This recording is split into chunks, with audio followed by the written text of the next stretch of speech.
ओम शांति। जय हिंद, जय भारत, वंदे मातरम। आज हम बात कर रहे हैं उन सभी मनुष्यों का जो सबसे बड़ी समस्या है कि हम परमात्मा को तो याद करना चाहते हैं, लेकिन परमात्मा की याद आती नहीं, मन भटक जाता है। कभी व्यक्ति की तरफ, कभी वस्तु की तरफ, कभी वैभव की तरफ, कभी इंद्रियों के आकर्षण की तरफ, जो भी भिन्न भिन्न आकर्षण हैं उस तरफ बढ़ जाता है। और प्रश्न अक्सर लोगों का यही रहता है कि हम परमात्मा को तो चाहते हैं कि परमात्मा प्यार में खो जाएं, परमात्मा प्यार में मगन हो जाएं, लेकिन कोई ना कोई इंद्रियों का आकर्षण मन को अपनी ओर खींच लेता है और परमात्मा की याद भूल जाती है। ऐसा हम क्या करें? ऐसा कौन सी विधि है जिस विधि का अगर उपयोग करें तो हम परमात्मा प्यार के आकर्षण में चले जाएं, इस इंद्रियों के आकर्षण से पार हो जाएं और परमात्मा प्यार के आकर्षण में आकर अपने जीवन को सुखमय और शांतिमय बना सके। वो युक्ति जानना चाहते हैं। वह युक्ति कोई भी इंसान नहीं बता सकता है, केवल परमपिता परमात्मा जो प्रकृतिपति हैं, इस इंद्रियों से भी पार उस परम धाम के निवासी हैं, जो रूप में ज्योति बिंदु गुरु में सिंधु है।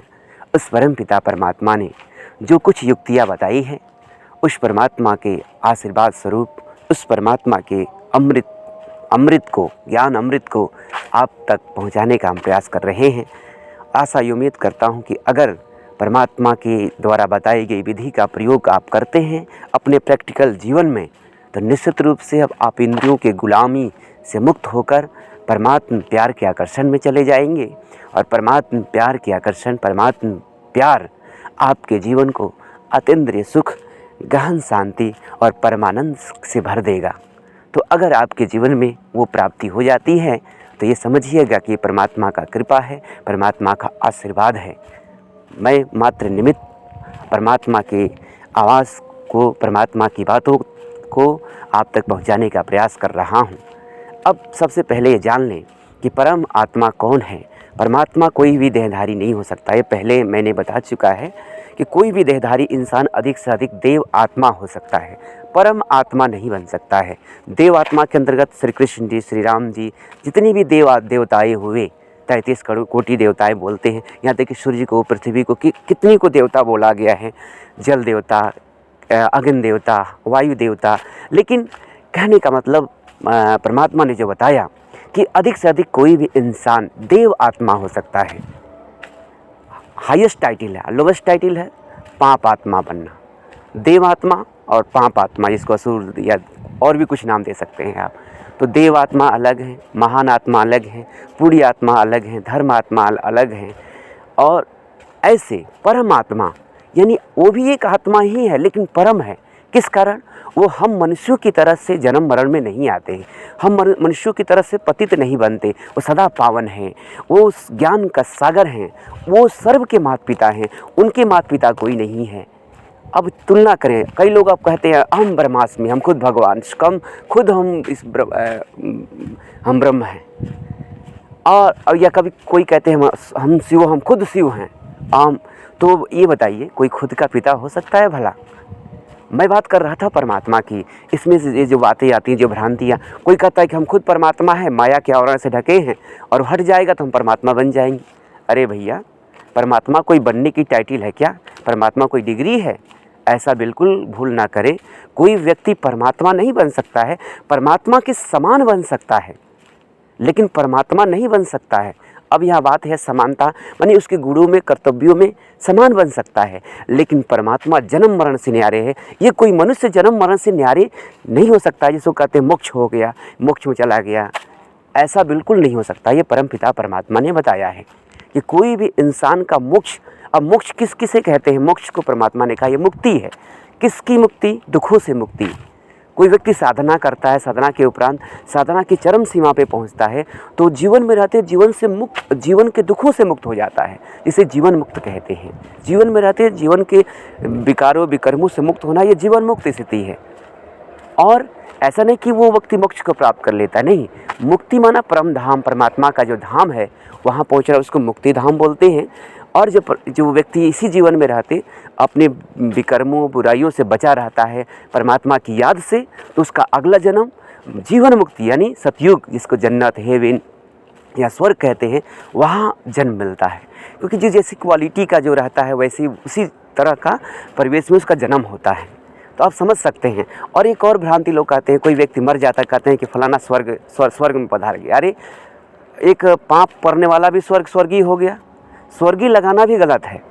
स्वर्गीय वह हो सकता है जिसका कर्म आचरण श्रेष्ठ हो, महान हो, जिसके अंदर काम, क्रोध, लोभ, मोह, अहंकार ना हो। एक सूरदास ने श्री कृष्ण जी के दर्शन के लिए अपने आँखों में सुबह वो कर लिया। आप सोचिए, और विकारों को गलत माना, काम वासना को गलत माना, और एक कामी व्यक्ति स्वर्ग में चला जाएगा। एक ऐसी गलत और गलत मान्यता की बातें हैं। स्वर्गीय माना कौन? स्वर्गीय माना जिसके आचरण श्रेष्ठ हो, परमात्मा के जिसके विचार परमात्मा के विचार पर आधारित हो। तो ये स्वर्गीय कहना भी गलत है। कोई व्यक्ति मरता कहते फला स्वर्गीय है, स्वर्गीय श्री। अरे स्वर्गीय कैसे हो गया? अगर स्वर्गीय हो गया तो फिर रोते क्यों हो? जश्न मनाओ और भी खुश हो, और भी उसको नरक में क्यों बुलाते हो उसको खाना खिलाने के लिए? मेरी बातें आपको कड़ी लग सकती हैं, लेकिन ये परमपिता परमात्मा ने यह बात बताई है कि बच्चे, कोई भी व्यक्ति अगर श्रेष्ठ कर्म करता है, श्रेष्ठ कर्मों के परिणाम स्वरूप अपने जीवन में रहते काम, क्रोध, लोभ, मोह आदि बुराइयों से परमात्मा की याद से मुक्त रहता है, ज्ञान और योग बल से, वो व्यक्ति स्वर्ग में जाने के अधिकारी बनता है। वो भी इस जन्म में नहीं, अगले जन्म में जाता है। तो ये स्वर्गीय लगाना ये भी गलत है। और जो बुद्धिजीवी वर्ग हैं, जो समाज सेवी हैं, जो धर्म के उपदेशक हैं, उन्हें इस परमात्मा की बातों पे ध्यान देना चाहिए और इस पे विचार करना चाहिए कि स्वर्गीय लगाना भी है हर व्यक्ति के लिए कि नहीं। तो ये बात हुई। मैं बात कर रहा था परमात्मा कौन? तो परमात्मा ज्योति बिंदु स्वरूप। वो भी जैसे हम आत्मा जो स्टार हैं, तो परमात्मा भी एक स्टार की तरह ज्योति बिंदु स्वरूप है, लेकिन वो सुपर स्टार हैं। हम स्टार हैं लेकिन वो सुपर स्टार हैं। वो शांति के सागर हैं। कोई भी इंसान शांति का सागर नहीं बन सकता है। वो प्रेम के सागर हैं। कोई भी इंसान प्रेम का सागर नहीं बन सकता है। तो ये परमात्मा की महिमा है। वो नर से श्री नारायण और नारी से श्री लक्ष्मी जैसा बनाने वाले हैं। अब सोचिए, इसलिए कहते हैं कि जहाँ डाल डाल पे सोने की चिड़िया करती है बसेरा, वह भारत देश है मेरा, वह भारत देश है मेरा। जहाँ हर एक नर मोहन था, बाला हर एक राधा, जहाँ किसी घर में ना लागे ताला। तो कृष्ण और राधी जैसे बनाने वाला परमपिता परमात्मा शिव इस धरती पे आके ब्रह्मा कुमारी बहनों के माध्यम से जो राजयोग का शिक्षा दे रहे हैं, इस राजयोग का जो व्यक्ति अपने जीवन में प्रयोग करता है, उसका जीवन नर से श्री नारायण जैसा और नारी से श्री लक्ष्मी जैसा, जिसको कहते हैं राधे कृष्ण जैसा, उसका जीवन बन जाता है। आप सोच सकते हैं, है किसी इंसान में, गुरु गोसाई में, पावर जो नर से श्री नारायण जैसा और नारी से श्री लक्ष्मी जैसा बना दे? ये केवल परमपिता परमात्मा शिव में वो ताकत है। इसलिए इस विद्यालय का नाम प्रजापिता ब्रह्मा कुमारी ईश्वरीय विश्वविद्यालय। ये किसी देवता का विद्यालय, परमात्मा के देवता का विद्यालय, गुरु गोसाई का विद्यालय नहीं। ये स्वयं परमपिता परमात्मा शिव का विश्वविद्यालय है। परमात्मा की पढ़ाई इसमें पढ़ाई जाती है। ये ब्रह्मा कुमार और कुमारियाँ जो है, ये निमित्त बनते हैं परमात्मा के संदेश को देने के लिए। इनमें कोई भी गुरु गोसाई नहीं है। गुरुओं का गुरु सतगुरु केवल एक परमपिता परमात्मा शिव हैं। तो आप स्पष्ट हो गया कि परमात्मा कोई देहधारी इंसान नहीं हो सकता है। जो इंसान किसी भी इंसान को फला फला श्री श्री का टाइटल दे रहा है, वो महापाप के भागी बन रहा है या पाप कर रहा है। तो ऐसे टाइटल लेने वाले लोग भी सावधान हो जाएं। श्री श्री का टाइटल केवल परमात्मा शिव के लिए है, जो जन्म मरण से न्यारे है, जिसके अंदर काम वासना नहीं है। और कौन व्यक्ति इस जहान में जो काम वासना से मुक्त हैं, जो क्रोध से मुक्त हैं, जो जन्म मरण से न्यारे हैं? कोई भी इंसान जो ये पाप कर रहा है वो सावधान हो जाए, या किसी कोई टाइटल दे रहा है या किसी व्यक्ति के अंदर समझ रहा है वो महान गलती कर रहा है, ऐसी गलती से बचें। ये मैं नहीं, स्वयं परमपिता परमात्मा शिव के मुखारविंद से जो उच्चारित महावाक्य है, उसके आधार से आप तक ये बात पहुँचा रहा हूँ। तो आप समझिए, देव के देव महादेव, गुरुओं का गुरु सतगुरु केवल एक परमपिता परमात्मा शिव हैं। अब परमात्मा शिव ने जो बात बताई है, उसके आधार से जब मैं बात की शुरुआत किया हूँ कि इंद्रियों के आकर्षण से पार परमात्मा आकर्षण में कैसे जाएं, परमात्मा प्यार के आकर्षण से अपने जीवन को सुख शांतिमय कैसे बनाएं, इस पर हम विचार करते हैं। तो आए हम कभी भी भक्ति मार्ग में भी हम चर्चा करते थे, हे प्रभु मैं आपके दास हूँ। लेकिन कभी आँखों के दास, कभी कानों के दास, कभी जीभ के दास, कभी इंद्रियों के दास बन जाते हैं। और उसमें इंद्रियों के दास बनकर कभी इधर कभी उधर, कभी होटल में, कभी कहीं कहीं, कभी कहीं हम जाते रहते थे।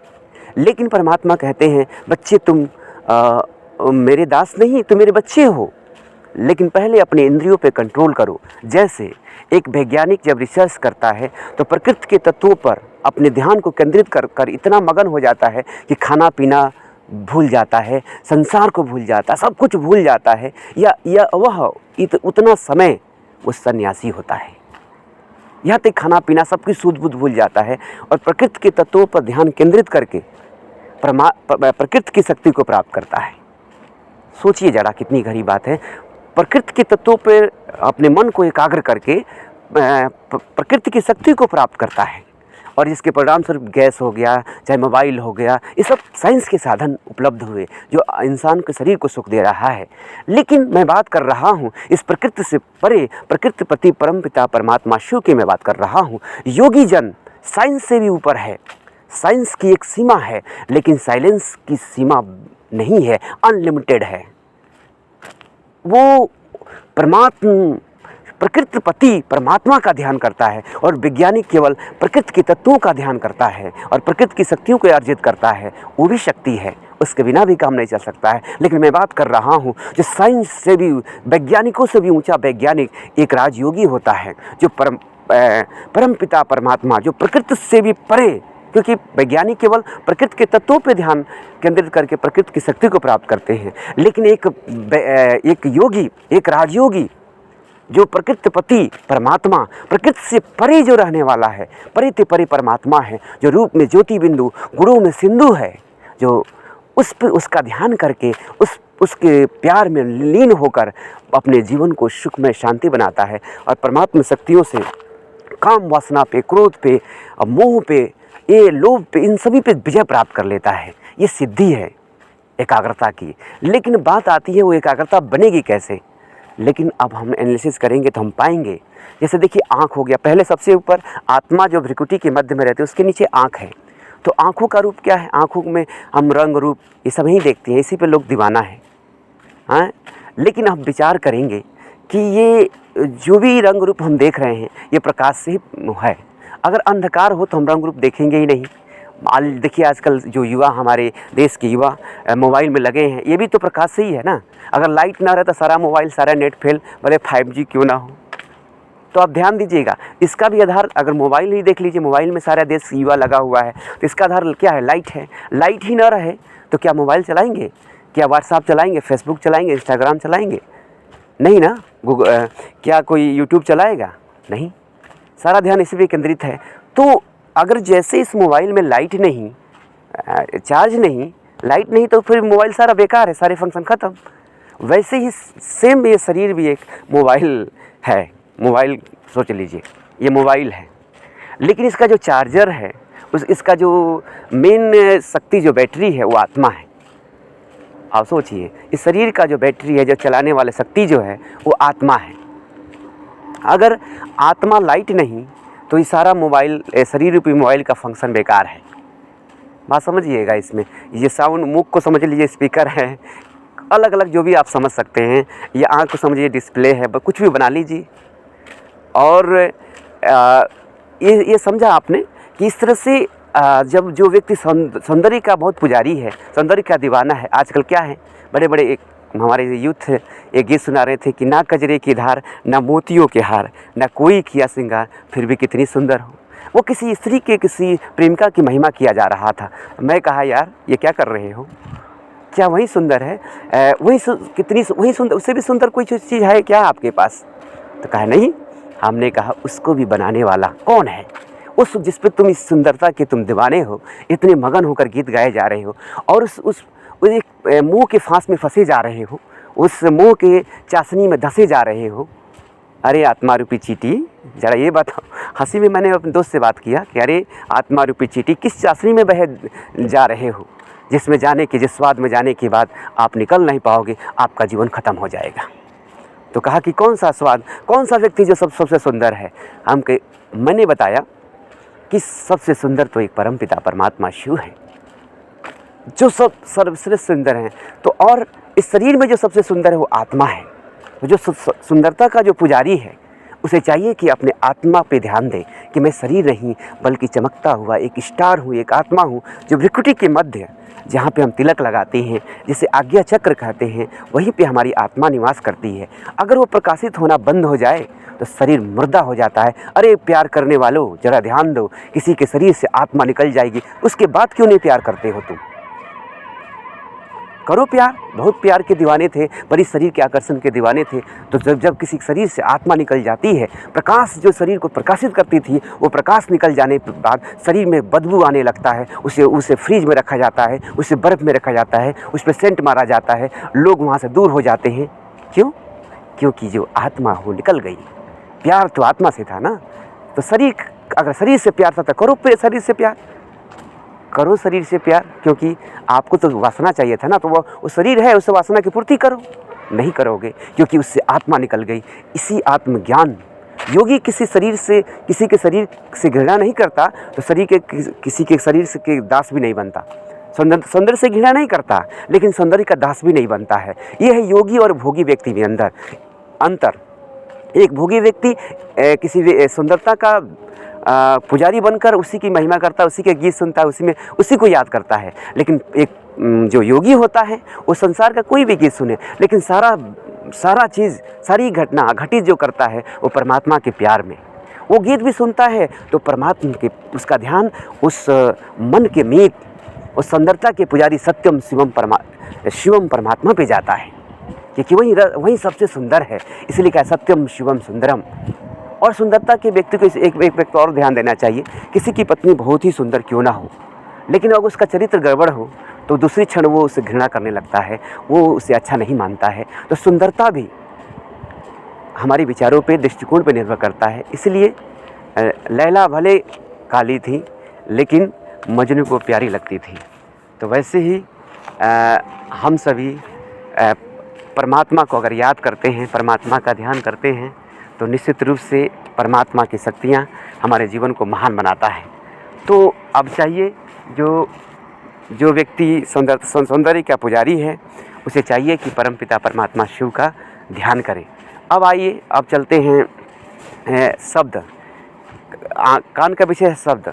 किसी का हम शब्द सुन लिए, शब्द के दीवाने बन जाते हैं। तो वैसे ही परमात्मा, जो सबसे सुंदर जो शब्द जिसके हैं, किसी के शब्द उतने ही महान हो सकते हैं जितना उसकी बुद्धि, उसका ज्ञान रहता है। तो वैसे ही परमात्मा जो ज्ञान का सागर है, उसके एक एक शब्द हमारे जीवन को महान बनाने वाला है। जो व्यक्ति शब्दों का पुजारी है, उसे चाहिए कि ज्ञान सागर परमपिता परमात्मा से प्रीत करे। और कई व्यक्ति रस स्वाद के अधीन होकर क्या है, कभी इस होटल में, कभी इस होटल में, कभी ये चीज़ खाते हैं, लेकिन सबसे बड़ा जो रस है वो परमात्मा का प्यार का रस है। तो ऐसे परमात्मा के गुणों पे, परमात्मा के शक्तियों पे चिंतन करके अगर अपने जीवन को महान बनाते हैं तो अनेक आकर्षण से पार हो जाएंगे और आपका जीवन धन्य हो जाएगा। और दूसरा, स्पर्श से भी व्यक्ति काम वासना के दलदल में जाता है, लेकिन वो सबसे उत्तम स्पर्श परमपिता परमात्मा शिव का है, जिसके आकर्षण में अगर हम जाते हैं तो हमारा जीवन सुख शांति से संपन्न हो जाता है। तो आए सभी इंद्रियों से पार परमात्मा के आकर्षण में जाकर अपने जीवन को सुख शांतिमय बनाएं और अपने जीवन को महान बनाएं। इसके लिए प्रजापिता ब्रह्मा कुमारी श्री विश्वविद्यालय में सिखाए जाने वाले राजयोग को सीखिए और अपने जीवन को धन्य बनाइए। तो आशा उम्मीद करता हूँ कि सभी इंद्रियों के आकर्षण से पार होने के लिए परमपिता परमात्मा शिव के द्वारा सिखाए गए राजयोग को सीखेंगे और सीखकर अपने जीवन को महान बनाएंगे। इसके लिए किसी भी नज़दीकी ब्रह्मा कुमारी इसके केंद्र पे संपर्क करें और अपने जीवन को महान बनाएं। इसके लिए आप या तो ऑनलाइन भी कोर्स कर सकते हैं राजयोग का। इसके लिए आप यूट्यूब पर सर्च करें ऑनलाइन राजयोग कोर्स बीके शिवानी बहन या बीके उषा बहन। ओम शांति।